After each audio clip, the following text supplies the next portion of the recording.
Bismillahirrahmanirrahim. Assalamualaikum warahmatullahi wabarakatuh. Alhamdulillah. Alhamdulillahilladzi arsala rasulahu bil huda wa dinil haq liyudhhirahu 'ala dini kulli wa kafa billahi shahida. Ashhadu an la ilaha illallah wahdahu la syarika lah wa asyhadu anna Muhammadan abduhu wa rasuluh. Allahumma salli wa sallim wa barik ala nabiyyina Muhammadin wa ala alihi wa sahbihi wa man tabi'ahum bi ihsan ila yaumiddin. Ya ayyuhalladzina amanu ittaqullaha haqqa tuqatih wa la tamutunna illa wa antum muslimun. Syukur alhamdulillah atas segala nikmat yang diberikan Allah. Salawat serta salam senantiasa tercurahkan kepada Rasulullah Muhammad sallallahu alaihi wasallam. Bapak-bapak, ibu-ibu hadirin, kita lanjutkan. Kita pernah membahas tentang kiblat kemajuan umat Islam. Yang pertama kemarin, sebuah masyarakat disebut maju adalah masyarakat yang cinta terhadap ilmu. Klasifikasi ilmu yang pernah saya sampaikan, ada ilmu yang klasifikasinya adalah fardu ain, ada ilmu yang klasifikasinya adalah fardu kifayah. Yang fardu ain terkait dengan ilmu agama, yang fardu kifayah terkait dengan ilmu pengetahuan dan teknologi untuk memenuhi kebutuhan hidup kita. Namun ilmu yang sifatnya fardu kifayah bisa menjadi wajib ketika umat Islam membutuhkan. Sehingga kita dapati bahwa ciri masyarakat yang maju, masyarakat itu cinta terhadap ilmu. Jenengan cinta napa mboten? Cinta sinten? Cinta ilmu. Alhamdulillah. Ini adalah ciri masyarakat yang maju. Kemudian yang kedua, akhlaknya terbaik. Disampaikan innama bu'itsu liutammima, ada yang menyebutkan makarimal akhlak, ada juga yang menyebutkan sholihal akhlak. Disampaikan di dalam hadis riwayat Ahmad, di dalam Sunan Ahmad, kalimatnya innama bu'itsu liutammima sholihal akhlak. Ini adalah hadis qauli, dikatakan atau disabdakan oleh Rasulullah sallallahu alaihi wasallam, sungguh aku diutus hanya untuk menyempurnakan akhlak yang mulia. Uraiannya disampaikan begini: akhlak mulia menjadi tiang masyarakat. Masyarakat madani adalah masyarakat yang jujur, amanah, sabar, dan rendah hati. Tanpa akhlak, ilmu bisa disalahgunakan. Banyak orang berilmu, tetapi kemudian karena tanpa akhlak, akhirnya memanfaatkan ilmunya itu untuk ngakali atau nipu orang lain. Ini ilmu tanpa akhlak. Sehingga diberikan contoh juga, Nabi menjadi teladan dalam kesabaran. Beliau pemaaf, beliau jujur. Misalkan saat Fathu Makkah, beliau memaafkan orang-orang Quraisy meskipun dahulu mereka menyiksanya. Dan ini tercatat dalam sejarah, belum pernah terjadi sebelumnya. Bayangkan ini posisi jenengan dulu ketika belum kuat, selalu disakiti, selalu dianiaya. Suatu hari jenengan posisinya menang atas mereka. Loh, itu kalau saya, itu kalau kita, pawian wis gaweting, mbok saiki wayahe balas dendam, kira-kira apa yang dilakukan? Tanpa ampun sudah gitu. Benar ini. Tetapi sejarah mencatat itu adalah pembukaan, bukan penaklukan. Makanya menggunakan istilah Fathu Makkah, pembebasan atau pembukaan Makkah. Pembebasan dari apa? Pembebasan dari kesyirikan. Sehingga berhala-berhala dihancurkan. Wa qul ja'al haqqu wa zahaqal batil innal batila kana zahuqa. Dihancurkan berhala itu. Bapak Ibu, saya ingin sejenak membahas terkait dengan akhlak, dan ini terkait dengan akhlak berpakaian atau adab etika berpakaian, Bapak Ibu. Karena ada beberapa pertanyaan kemarin juga terkait dengan gurauan atau guyonan terkait dengan akhlak atau adab berpakaian ini. Baik, sebelum kita membahas lebih jauh, saya ingin tanya dulu, Bapak Ibu, model pakaian yang sesuai dengan sunnah Nabi itu yang bagaimana? Menutup aurat. Baik, sebagaimana kita ketahui, aurat laki-laki adalah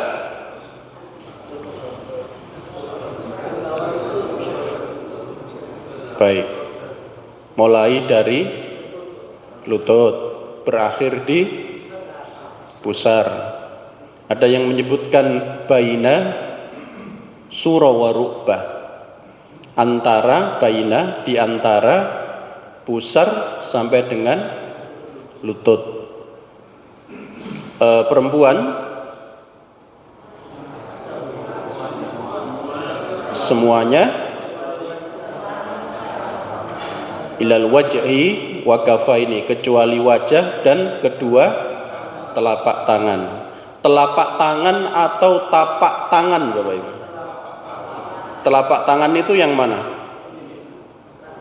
Ini yang warnanya putih. Kalau tapak tangan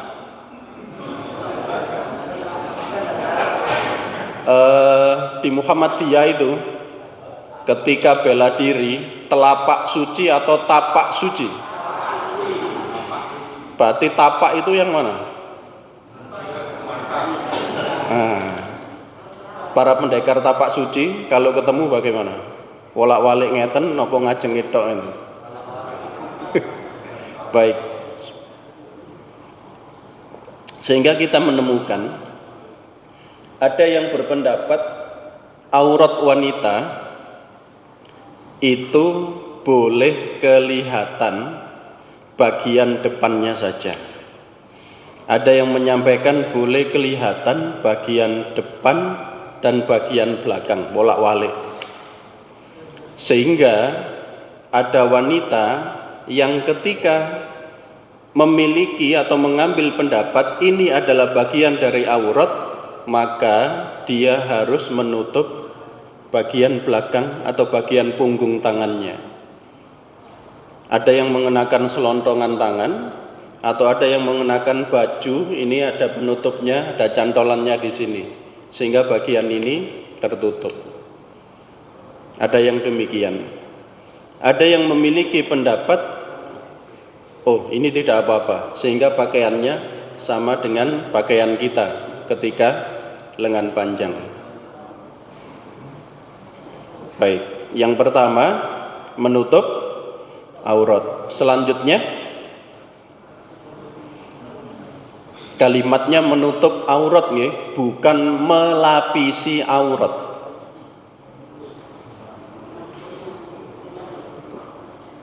Dikatakan menutupi itu yang bagaimana, Bapak Ibu?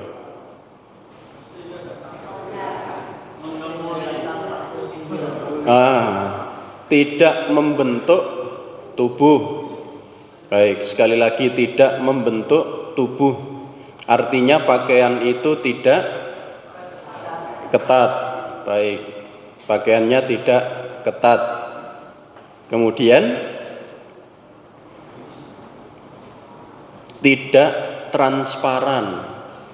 Oh, pakaianku gak ketat kok, kelombor-kelombor, tapi transparan. Sama saja. Itu juga termasuk tidak menutup aurat. Sehingga kalau hari ini pertanyaannya, model pakaian seperti apakah yang sesuai sunnah Nabi? Model pakaiannya siapa yang hadir di sini?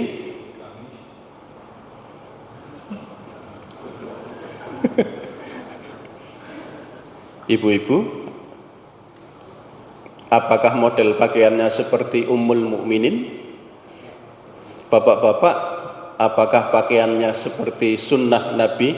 Kemarin ada obrolan yang cukup menarik dengan teman-teman muda di salah satu masjid di sebuah pabrik atau di sebuah perusahaan. Analoginya begini, seseorang yang sudah sangat menyukai penokohan seseorang, jadi saya senang dengan salah satu tokoh, itu saking cintanya sampai segala sesuatunya berusaha ditiru, segala sesuatunya, mulai dari model pakaiannya sampai model rambutnya. Jenengan anak-anak muda yang menggandrungi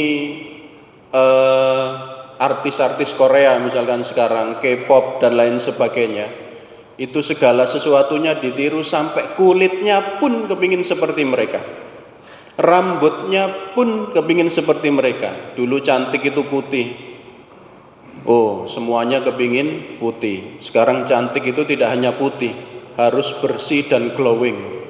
Wah, semuanya kepingin glowing. Rambut itu disebut bagus, cantik kalau lurus, ya.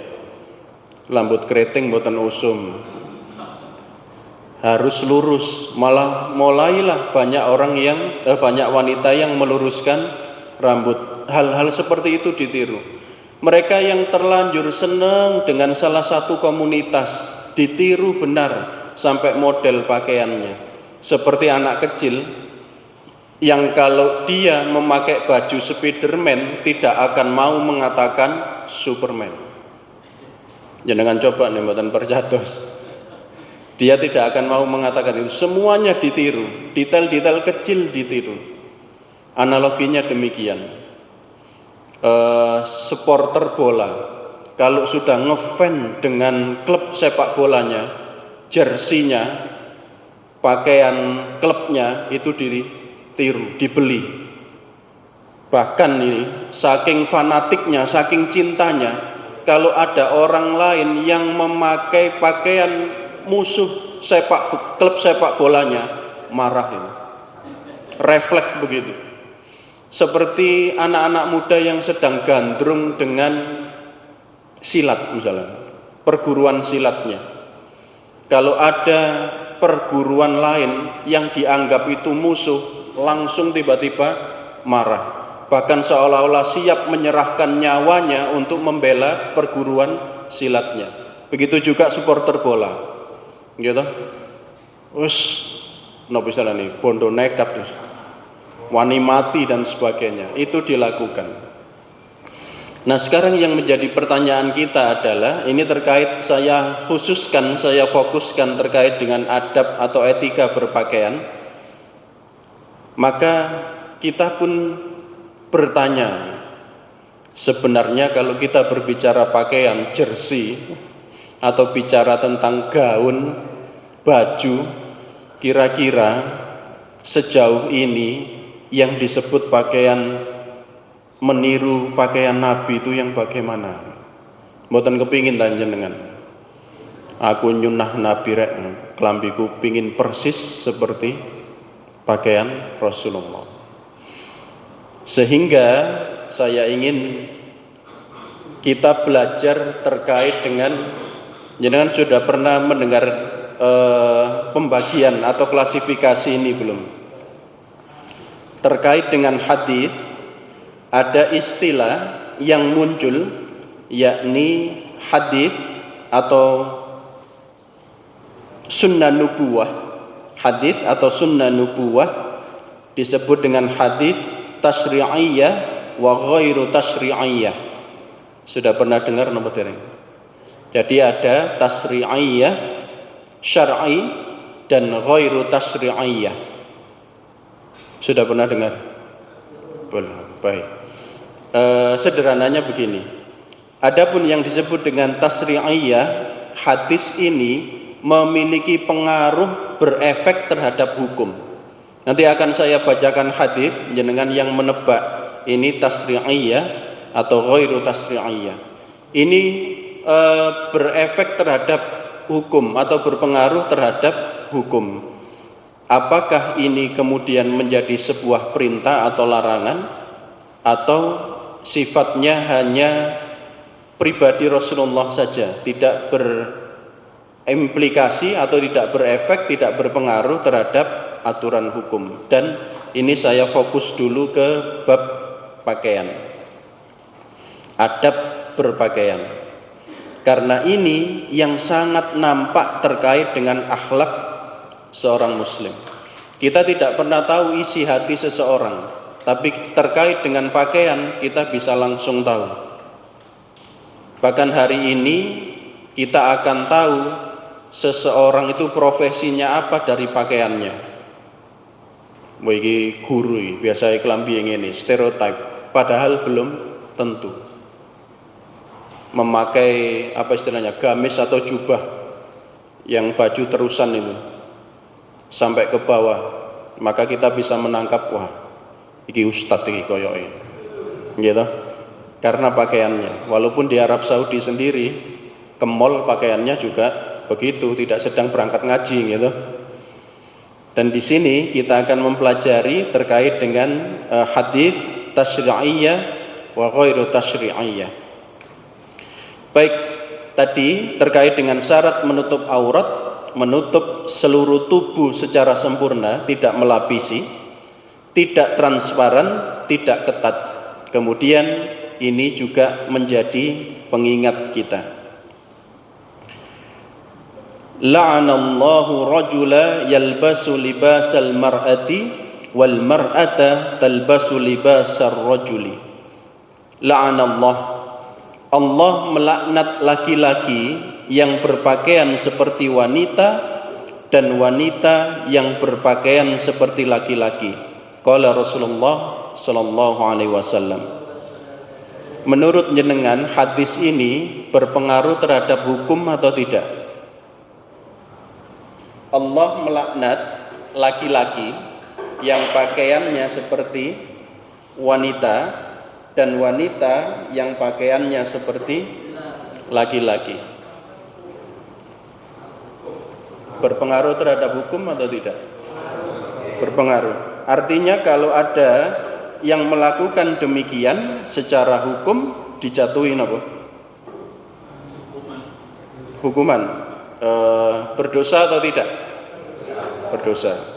Kalau terkait dengan hukuman, benar-benar di negara kita terkait hudud atau takzir itu banyak hal yang belum bisa dilaksanakan. Contoh, sholat itu wajib napa mboten? Wajib. Kalau ada anak kita tidak sholat, apa hukumannya?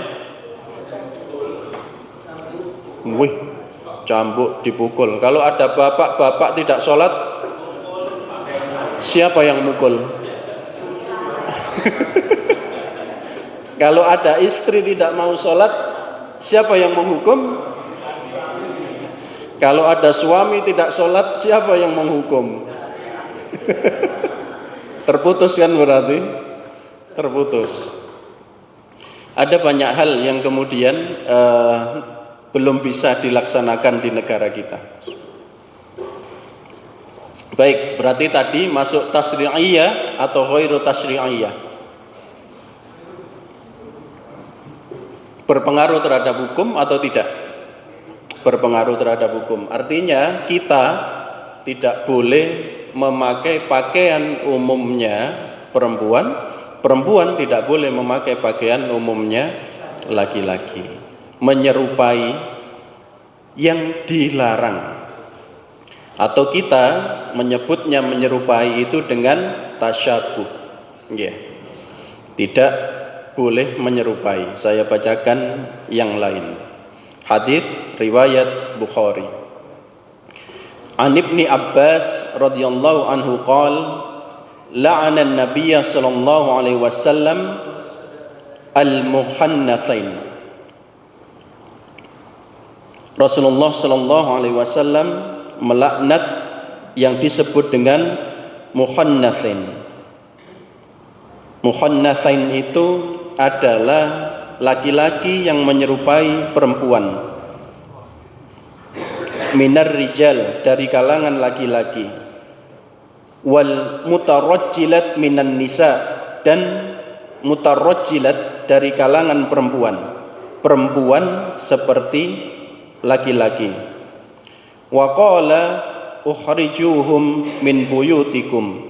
Qala fa akhrajan nabiyyu sallallahu alaihi wasallam fulanan wa akhraja Umaru fulanan.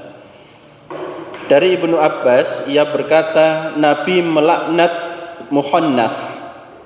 Muhannats itu laki-laki yang menyerupai perempuan dari kalangan laki-laki, dan para mutarajjilat, perempuan yang menyerupai laki-laki dari kalangan perempuan. Beliau bersabda, usirlah mereka dari rumah-rumah kalian. Maka Nabi mengusir seseorang, dan begitu juga Umar mengusir seseorang yang serupa. Tasri'iyah atau ghairu tasri'iyah.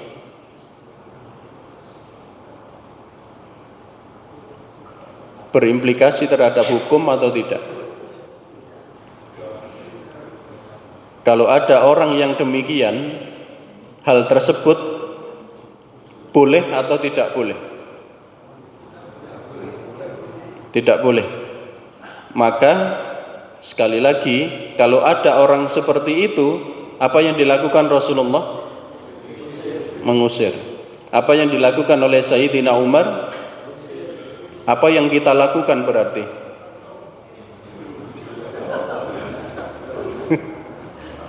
Apa yang kita lakukan berarti ketika menemukan demikian? Karena ini berpengaruh terhadap hukum, artinya kita harus mengikuti aturan. Maka kita pun harus melakukan hal yang sama. Nah, ini terkait dengan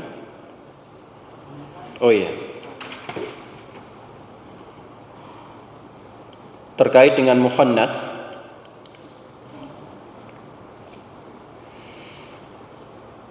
Haddatsana Hisham bin Urwah anna Urwah akhbarahu anna Zainab binta Abi Salamah akhbarathu anna Ummu Salamata akhbaratha anna Nabiyya sallallahu alaihi wasallam kana 'indaha wa fi baiti mukhannathu faqala li Abdillah akhi Ummi Salamah ya Abdullah in fatakhallahu lakum ghadan ta'ifa fa inni adulluka ala binti Ghulain fa innaha tuqbilu bi arba'in wa tudbiru bi thamanin.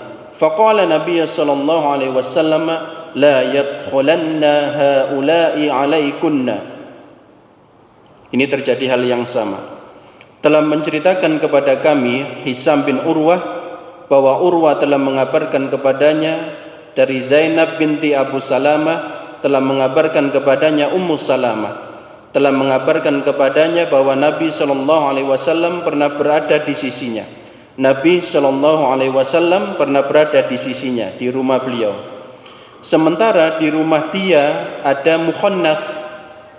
Di sini diterjemahkan banci. Maka beliau bersabda kepada Abdullah, yaitu saudara laki-laki Ummu Salamah. Namun sebelumnya mukhannats itu mengatakan kepada Abdullah, ya Abdullah, sekiranya esok hari Allah memenangkan Taif buat kalian, jadi ini peristiwa ketika akan penaklukan Taif, pertempuran Taif. Sekiranya esok, ini kata mukhannats, sekiranya esok hari Allah memenangkan Taif buat kalian, maka aku akan menunjukkan kepadamu anak perempuan Ghailan atau putri dari Ghailan bin Salama Ats-Tsaqafi. Adapun Ghailan bin Salam Ats-Tsaqafi adalah penguasa Taif, memiliki banyak istri, memiliki banyak putri. Ketika kemudian nanti Taif bisa ditaklukkan, artinya putri-putri dari pemimpin Taif itu akan menjadi rampasan perang karena ditaklukkan. Kemudian Mukhannaf ini, laki-laki yang seperti perempuan ini, dia mengatakan karena dia fa innaha tuqbilu bi arba'in, kalimatnya begini, karena dia ketika datang menghadap dengan 4, wa tudbiru bi tsamanin, dan ketika berbalik dia menghadap dengan 8. Napa Bapak Ibu?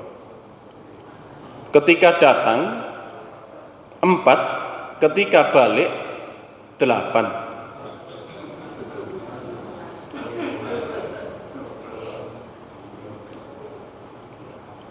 Nate mireng. Hal ini Mukhannaf itu ternyata menyampaikan kepada Abdullah bahwa wanita itu saking indah bentuk tubuhnya, kalau dia berjalan maju itu kelihatan 4. Jangan pikir piyambak ya. Kalau dia berbalik kelihatan 8. Bapak-bapak pun teman-teman mikir nggih. Biasa mawon ya. Seru yo ibu-ibu bapak-bapak nek ngoten. Itu kalau dalam bahasa kita begini, sampe neru arek iku sing ngene iki. Itu bahasa kita nggih, nuwun sewu niki. Bapak-bapak sudah paham. Ternyata Rasulullah langsung menangkap, loh, Mukhannaf ini ternyata punya birahi terhadap wanita. Maka seketika itu oleh Rasulullah jangan lagi dibiarkan, diterjemahkan banci, jangan lagi dibiarkan orang yang seperti ini berada di rumah bersama istri atau perempuan-perempuan kita. Kenapa? Karena ternyata dia punya hasrat terhadap perempuan. Di zaman jahiliyah dulu, Mukhannaf ini dipercaya sebagai mereka yang ikut membantu para perempuan, bahkan tinggal bersama perempuan, karena dianggap apa?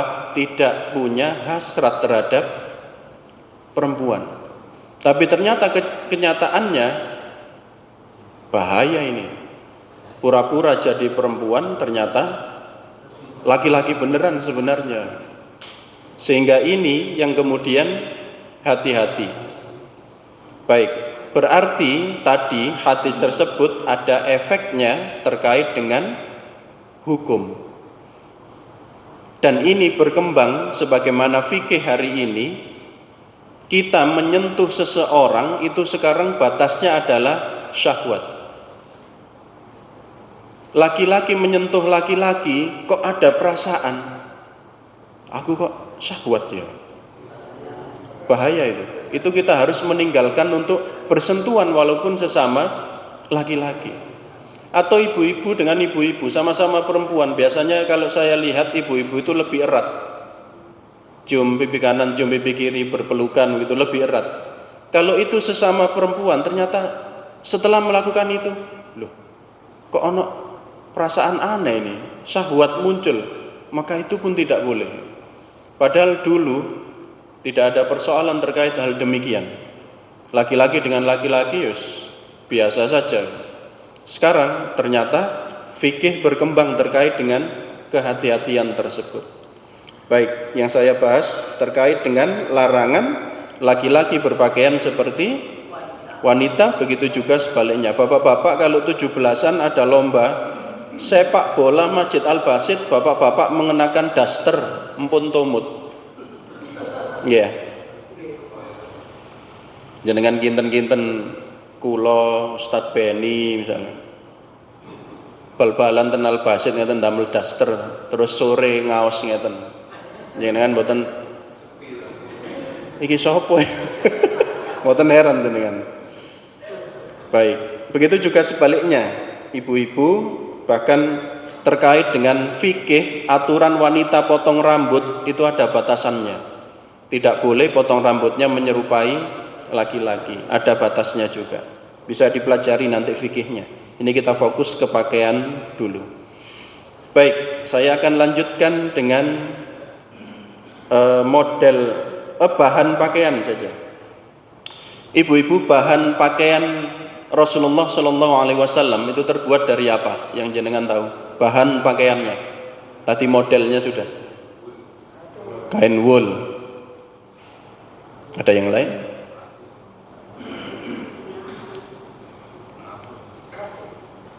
Apalagi?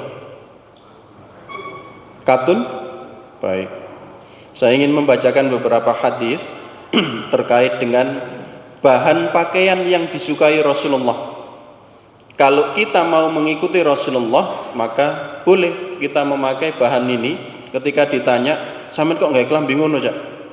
Loh, Kanjeng Nabi lo seneng ambek bahan ini. Nah, kita bisa baca hadisnya. Ditemukan, ini saya coba mencatat sebagian kecil ya. Ditemukan hadis-hadis yang menjelaskan bahan pakaian Nabi sebagaimana yang diriwayatkan oleh Ummul Mukminin Aisyah, Anas bin Malik dan Abu Burdah. Wa an Aisyah radhiyallahu anha qalat sana'tu li Rasulillah sallallahu alaihi wasallam burdatan sauda'a min sufin falabisaha. Burdah berwarna sauda. Sauda niku habatus sauda. Napa habatus sauda? Jintan hitam. Berarti kalau burdahnya sauda'a, burdahnya berwarna hitam. Bahannya dari apa? Min sufin, dari bulu suf, bulu domba. Falabisaha, yang dipakai beliau menjadi pakaian. Ummul Mukminin Aisyah berkata, aku membuatkan baju burdah. Ummul Mukminin Aisyah membuatkan baju burdah berwarna hitam yang terbuat dari bulu domba, lalu beliau mengenakannya. Bahan pakaian yang pertama terbuat dari bulu domba. Ada yang memakai, Bapak Ibu? Tidak. Baik. Ini termasuk hadis tasyri'iyah atau ghairu tasyri'iyah. Berimplikasi terhadap hukum atau tidak? Kenapa?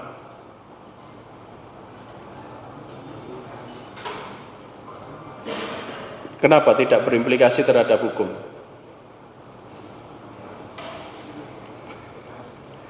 Ingat, kita tadi masyarakat yang maju itu cinta terhadap ilmu. Tadi saya tanya cinta. Dan di antara wujud ilmu itu adalah kita berpikir. Nah, sekarang kita berpikirnya hanya mengelompokkan dua klasifikasi metode ini. Ini berimplikasi, berefek terhadap hukum, berpengaruh terhadap hukum ke kita maksudnya atau tidak. Ketika kita mengatakan ini ghairu tasyri'iyah, tidak berimplikasi, tidak berefek terhadap hukum, terhadap kita, maka pertanyaannya, kenapa tidak berefek kepada kita? Apakah ketika kita memakai kain selain dari kain wool, apakah kita berdosa? Kenapa tidak? Karena tidak ada larangan. Baik.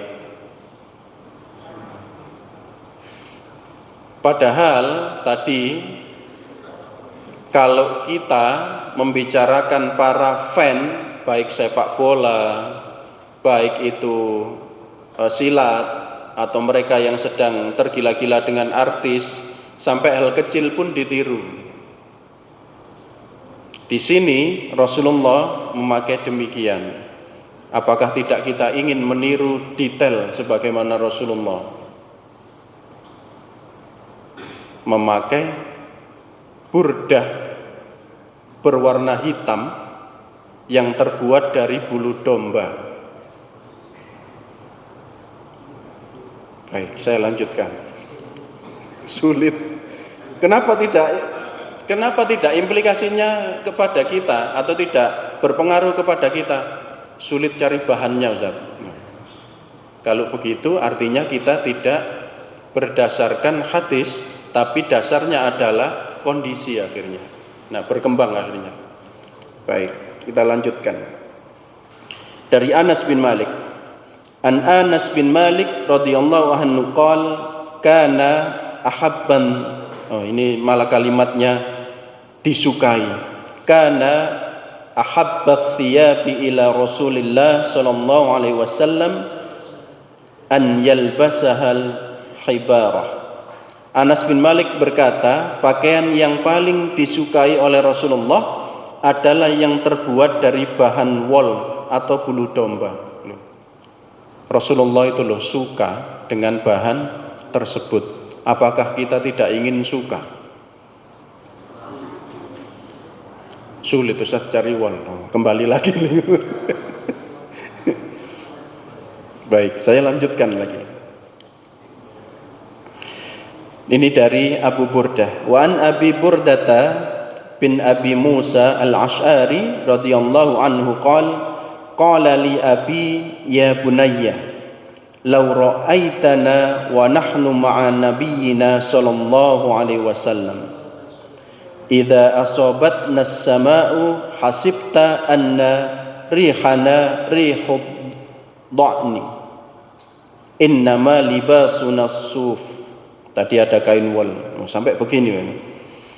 Abu Burda bin Abu Musa al-Ash'ari berkata, bapakku bilang, wahai anakku, sekiranya anda ingin persaksian saat kami bersama Rasulullah Sallallahu Alaihi Wasallam, yakni saat kami terguyur hujan, masya Allah.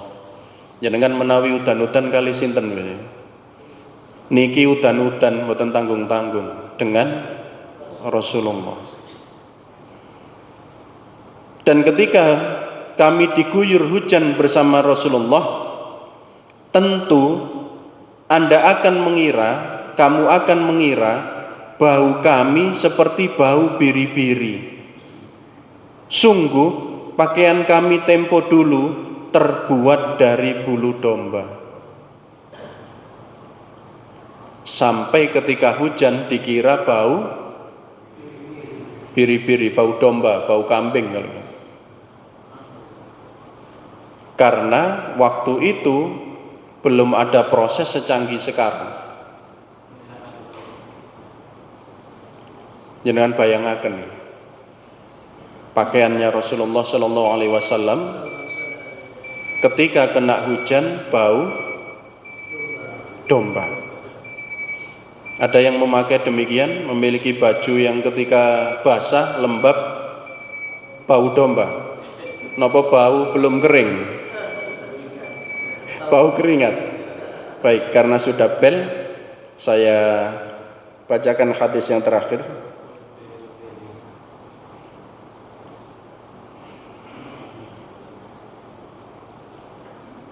Oh sudah, sudah. Yang ketiga. Baik, di sini kita menemukan dua klasifikasi, Bapak dan Ibu. Ada hadis tentang pakaian yang ternyata ada hubungannya dengan aturan syariat yang ketika kita laksanakan maka kita akan berbenturan dengan syariat, artinya sebut saja berdosa. Namun ada hadis yang termasuk ghairu tasyri'iyah yang ketika kita tidak mengamalkannya hadis itu maka kita tidak tergolong melanggar aturan syariat. Jadi kita tidak tergolong berdosa, seperti halnya bahan pakaian yang dipakai Nabi. Atau kalau kita berbicara tentang model pakaian Rasulullah dan ingin menirunya, silahkan. Sebagaimana kita ketahui bahwa Rasulullah Sallallahu Alaihi Wasallam ketika sholat berdoa mengangkat tangan, kelihatan apanya? Ada tidak yang mau meniru begitu di sini? Kalau ada yang meniru begitu, pendapat jenengan bagaimana? Ini pertanyaan juga. Ada yang datang pakaiannya niru pakaian Rasulullah. Ada dua yang pernah saya tangkap terkait beberapa hadis, ada namun waktunya terbatas, terkait beberapa hadis model pakaian Rasulullah itu. Jika kain terdiri dari satu dan kainnya itu sempit, maka oleh Rasulullah dibebatkan ke tubuh. Jika kainnya lebar, maka oleh Rasulullah model pakaian pada waktu itu dengan semerap jas hujan kelelawar, napa jenenge ya, jas hujan lowo nih. Kainnya dibentangkan, tengahnya dilubangi, kepala dimasukkan. Ini diikat pakai tali atau diikatkan ke bahu. Demikian model pakaian.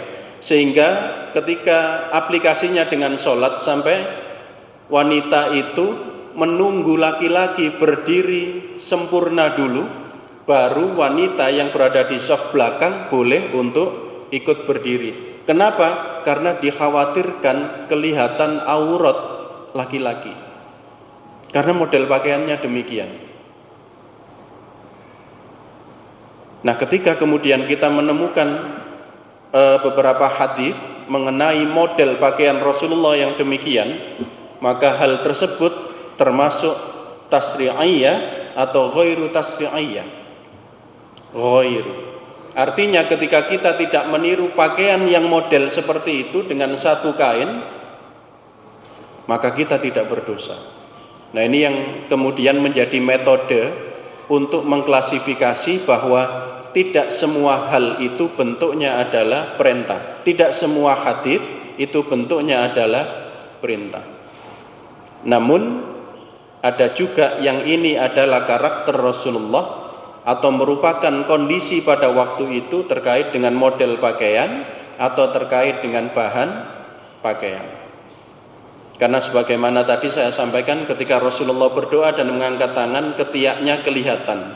Bapak-bapak ada yang ketika berdoa angkat tangan ketiaknya kelihatan. Rasulullah ketiaknya kelihatan putih, kita wallahu a'lam bishawab. Baik, mari kita tutup dengan istighfar dan doa kafaratul majelis. Subhanallah wa bihamdihi asyhadu an la ilaha illa anta astaghfiruka wa atubu ilaik.